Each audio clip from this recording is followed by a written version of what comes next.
It's December 1st, 2018. CCTV records 22-year-old Grace and her Tinder date, Jesse, getting ready to leave a bar. They had just met. Hey, at least the bro paid. Like, you know what I'm saying? Like, he could have made you pay and killed you, but at least he paid. A few hours ago. Wait, I don't even know if she killed him or not. Let's see, though. Already, they're about to head back to his place. From the outside, everything seemed to be going perfectly well. So well, in fact, that soon after they could be seen heading to a nearby hotel and up to Jesse's hotel room shortly after. Nobody could have expected that this was the last time Grace would ever be seen alive. The next day happened to be her birthday, and nobody was able to reach her all day, and the same was true even days after. It was like she disappeared off the face of the earth. Her friends and family quickly reported her missing, but to no avail. Meanwhile, Jesse was recorded on CCTV out and about, going up and down the elevator, carrying cleaning supplies, and what appeared to be a suitcase. A suitcase with contents that would shock everyone to the core. And what's even worse, the killer had another date lined up. And if the cops don't intervene and arrest him quickly, this girl, as well as countless others, could fall victim to this very same man. Mr. Dr. Insanity, let's get it, boy! Tell me what happened last Saturday. Nigga look like Sam Smith. From the beginning? Yeah. Nigga sound like Sam Smith. 5:37 p.m. on December 1st, 2018, Grace, who just finished a backpacking journey from England to New Zealand, leaves her hostel to meet Jesse. Meanwhile, Jesse is England to New Zealand? I didn't pass geography, but I did pay attention a little bit. From what I remember, New Zealand is like an island, is it not? Yes, it is. New Zealand is all the way right here. This is New Zealand. England is somewhere over here. How do you get from right here? Or no, how do you go from over here? Damn it. You get the point. Damn it. Having pre-date How do you drinks do at that? a local bar, downing several beers before the date begins. In fact, as he leaves the bar, you can still see at least 4 empty bottles sitting on the table. They meet in a popular spot where there's plenty of people, making Grace feel safe while she meets her date for the first time. But this will be a false sense of security, as Jesse has no plans to try anything untoward in public. He's going to wait until they're alone. Suspecting nothing. Imagine if we had the technology that we did right now back in like the 90s, 80s, 70s, but we didn't have the technology security like cameras, CCTVs, you know what I'm saying? All this other stuff. Forensics. Niggas would have been dropping Wilt numbers, bro. Grace accompanies Jesse to a bar where they drink together for over an hour before they head for a Mexican bar at 7:15 for more drinks. And yet another bar named Bluestone Room around 8:30 p.m.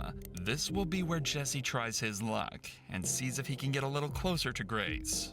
At 8:54, they share their first kiss. This is when Jesse takes a trip to Niggas that get girls drunk just to fuck or just like, you know what I'm saying, just to do stuff with, bro, that shit is disgusting to me. That shit has forever been disgusting to me. I remember like in middle school, we watched a video or like, it was like Health Week or some shit, and we was watching like health videos like, about like college stuff.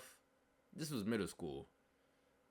And like, bro, I forget, but like, it was a video that we watched where a dude was like going to jail because he got a girl drunk and he was trying to have sex with her, and she said it wasn't consensual and things like that. And ever since then, I was always like, nah, I don't like the drunken sex shit, bro. That shit is nasty, bro. the bathroom. Even if you like married or you my girl or whatever, like that shit is still weird, bro. Grace sends her very last message to anyone, telling her friends that it's going amazingly well and that she just clicks with him so well. She's probably excited to spend the night with a man that she genuinely likes. She could have had no idea that instead, he was about to end her life in one of the most horrific ways possible. The next morning, Grace's phone starts to receive a ton of messages. It's her birthday, and there are plenty of friends who want to send her their best wishes. Each and every one of these messages goes unanswered. The first sign that something is wrong is at 8 a.m. when Jesse enters the very same elevator, this time on his own, throwing the camera a suspicious glance. If you think he's just getting the birthday girl a morning coffee, then think again. During that night, Jesse killed Grace by strangulation, and now he's going to try and do everything he can to cover up his crime, and he needs to do it quickly, because he's already got another potential victim lined up. By 8:07 a.m., Jesse is in town and about to start the most eerie shopping trip possible. He starts at the warehouse on Elliott Street, where he buys a suitcase that he plans to hide Grace's body in. He checks out the width and depth of the suitcase to make sure it'll fit her, so he can dispose of her body before anyone can catch him. Then, 25 minutes later, he makes his way to another store, where he buys a number of cleaning products that will be used to clean up the murder scene. Then he returns to his apartment for a number of hours, reappearing at 10:42 a.m. before he jumps in a taxi and Apex Car Rental where he rents a car. But it's what he does next that's truly shocking, and puts pressure on the cops to discover and solve his murder as quickly as possible. You know, as Grace's body he wouldn't have to do all this if he just didn't kill her. He lies in the apartment. Jesse goes on a date with another girl he'd met on Tinder. Given that he has all the equipment ready to hide one body, it's speculated that he planned this to be his second victim of the day. As he arrives at the bar, Jesse is wearing exactly the same clothing that he wore the night before, possibly the same clothes that he wore when he killed Grace. We are not sure whether Kempson was as pushy in his initial messages to this girl, but what we do know is that the conversation he struck up with her during the date not only brought up some major red flags, it downright terrified her. Allegedly, he wanted to talk to her about where to hide a dead body from the police. Right away, the date is over, and nigga scaring the pussy. Oh my gosh. This girl's instincts may have just saved her life. Scaring the hoes, lil' bro. No wonder you gotta kill him.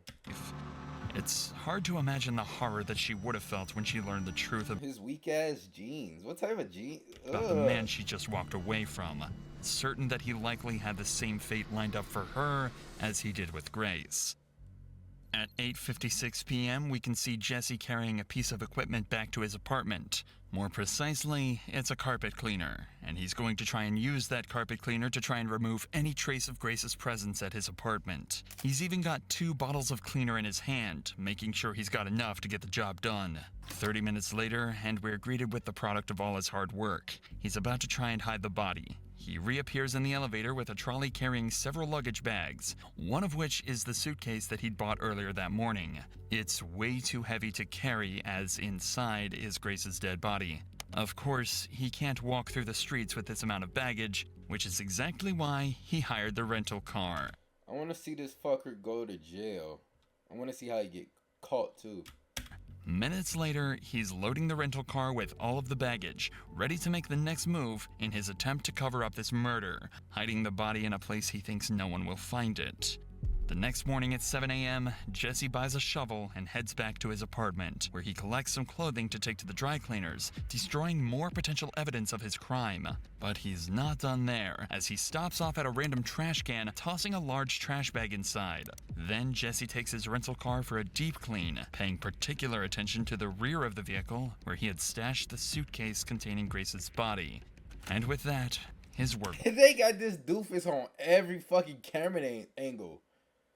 You fucking idiot. God, bro. Jesus Christ. They didn't call bro on every camera angle.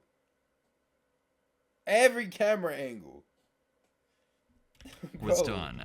Like, For the next damn. 2 days, Grace's family and friends go through turmoil. Nobody has heard from her, she hasn't posted on any social media, and she isn't answering either of her 2 phones. Her family report her missing to Auckland police on December 5th. Grace's father, David, even flies to Auckland and makes a heartfelt appeal for his daughter's safe return. Grace has been missing for several days, and as a family we've been extremely concerned for her welfare.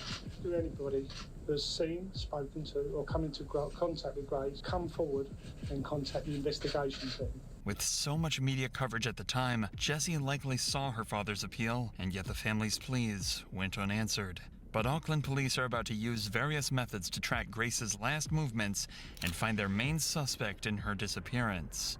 They're able to find out she was on a date with a mystery man, and after poring over hours of surveillance footage, they find the last person she was with and track him back to his apartment. At 3 p.m. on December 5th, the cops turn up at the City Life Hotel, but they almost miss their man as he eyes them in the lobby when he approaches the front door. Jessie thinks if he casually strolls away, he won't be noticed. But these eagle-eyed cops don't miss a trick and quickly apprehend him before he can make an escape. Damn. At this point, the smartest thing for Jessie to do is to own up to his crime, maybe try to play it off as an accident, and face the consequences. But he's not going to do any such thing. In the interrogation room, he plans to lie his way out of this, but he's completely unaware that the cops have already seen every move from the night of the murder and have about as much evidence as they could possibly ask for. At the start of the interview, he has no reason to lie, as he's just recalling the events before the murder. Tell us about Grace. So I was talking to Grace on Tinder. Yeah. We'd matched on Friday. I saw that we'd matched the next day on Saturday. Why did they blur out his face when they just showed a photo of bro? Bro, like, And then we met I'm confused. at Sky City.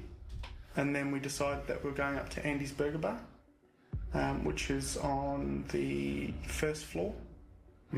Not long into this interview, Jessie becomes entangled in his first lie, as he claims Grace was the one pushing for a date, when we already know he was the one trying hard to meet Grace in their initial messages. Whose idea was it to go to that particular burger place?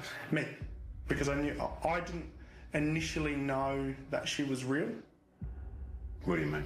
Well, there's a lot of... So have you heard of catfish? No. So catfishing is where someone uses your profile or uses your photos and pretends to be you and then meets and you're a completely different person. Right. And it's on Tinder, it's all about the way you look.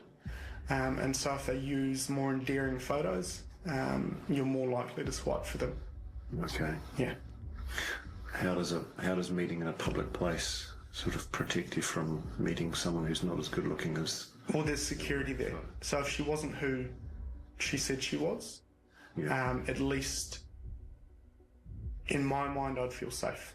When Jessie is confronted with evidence from surveillance cameras, he continues to lie, digging a hole for himself that he's going to struggle to escape from. No.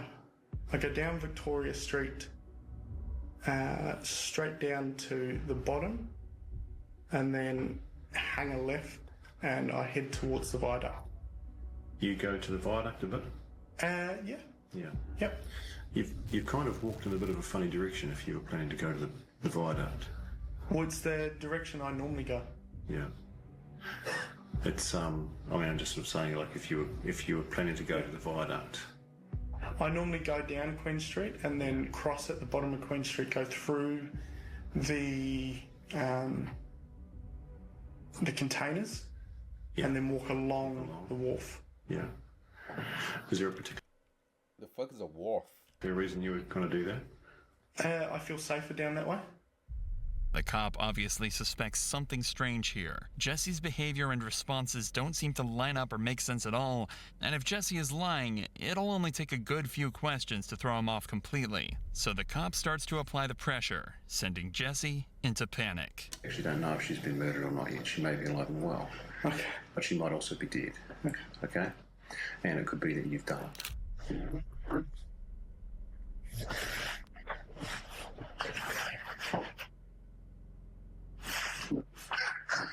Hey, I just want to ask a question. Am I being arrested for something I didn't do? You haven't been arrested, mate. Oh. No. Oh. Oh. Holy. He's not being arrested just yet, but Auckland police are convinced Jesse is either behind Grace's disappearance or is at least involved. And the more they investigate this case, the more evidence they find to suggest Jesse is the one responsible. It's not just the surveillance footage that helps solve this case. Remember the new suitcase and cleaning products Jesse bought the morning after? Well, believe it or not, they were all bought on Grace's credit card, as well as an extra night's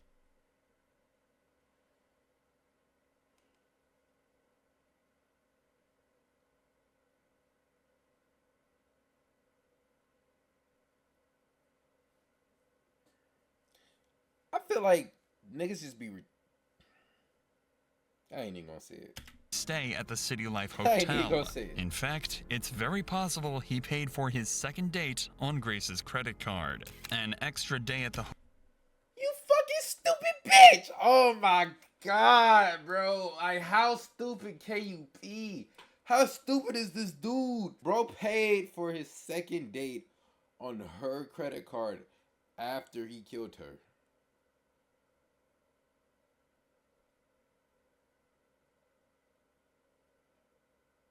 Does that make sense to you? hotel should give Jesse time to clean up the mess, but it's going to take more than a carpet cleaner to get rid of the evidence. When police search his apartment, they find traces of Grace's blood.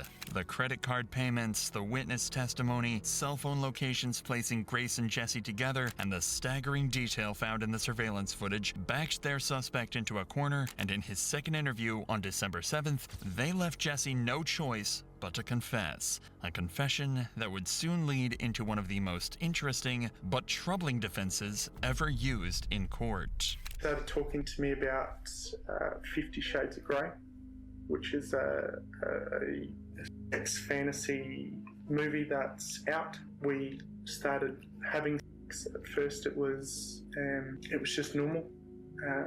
It was very placid. And then she asked me if we could get into bondage. And then all I remember is falling asleep in the shower. I need to stop. I need to go. Would you like some fresh air? Yeah, please. I was in shock and I didn't know what to do. I went downstairs and I was just, I don't know, I was all over the place. I didn't believe what had happened.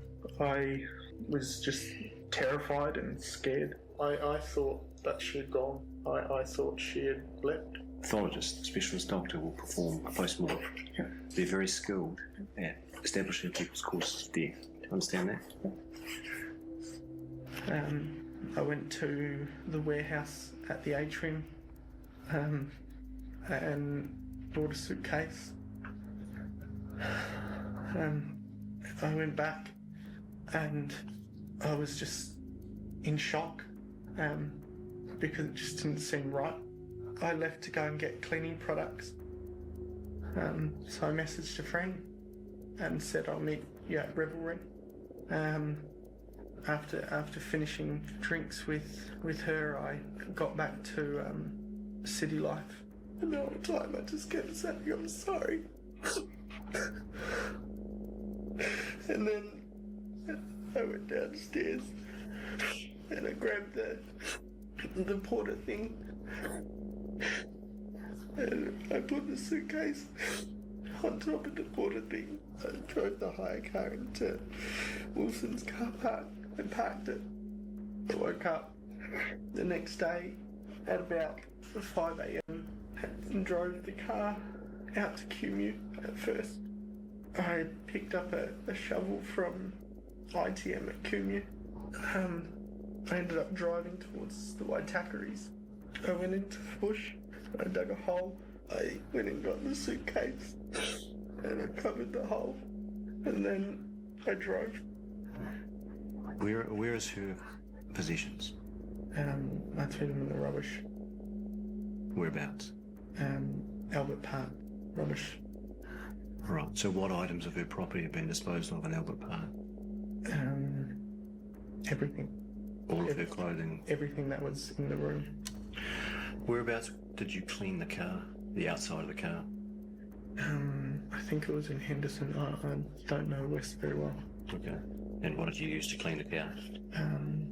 A water blaster thing from a car cleaning place. Did she have any injuries? Not that I can remember. I was just panicking. Did you inflict any injuries on her that caused her to die? No. Did you kill Grace Millane? Okay. And you're under arrest for the murder of Grace Millane on or about the 2nd of December. Okay. You understand? Yep. Did you intend to cause her death? No. Are you ready to take us to where she is? The media called it the 50 Shades of Grey defense. The idea is that someone may consent to being harmed during intimacy knowing the dangers involved. If they made no indication to stop, then it would be seen as an accident, and the person responsible shouldn't face a murder charge. But this defense has They should get manslaughter then. Manslaughter. At least. Shit. You got the right to say no. That's like somebody asks you to assist in their suicide, bro. always been seen as more of a scapegoat, used by lawyers to try and get their defendant off with a lighter sentence, which in this case would be manslaughter. This doesn't change what happened after That's what I just said. Grace's death, Lawyer Trey in the building. Come on, man. and the disturbing series But I don't want to be the lawyer for this fuck nigga, bro. Fuck this dude. of events uncovered during the investigation. From December 1st, the day before the date, all the way to December 7th, cops found Google searches made by Jesse looking for a place to hide the body. He'd also taken photos of Grace's body before and after he packed her into the suitcase. They found Grace's body on December 9th, 2018 in the Waitakere Ranges just outside of Auckland. It was determined that she was strangled and had bruises on her arms and chest consistent with being pinned down. In New Zealand, there is no such thing as first-degree or second-degree murder. All charges are treated the same, carrying a life sentence. That meant there was no investigation into the premeditation. All that mattered was if Jesse killed her or not. It was that simple. Jesse maintained his innocence, but was eventually found guilty, and on February 21st, 2020, he was sentenced to life in prison with a minimum non-parole period of 17 years. After his trial, 2 more women came forward and claimed Jesse had sexually assaulted them after they met him on Tinder. He was found guilty on those charges as well, adding another 11 years to life added to his sentence. Hey, that nigga should have get the death penalty, bro. Rotting fucking hell.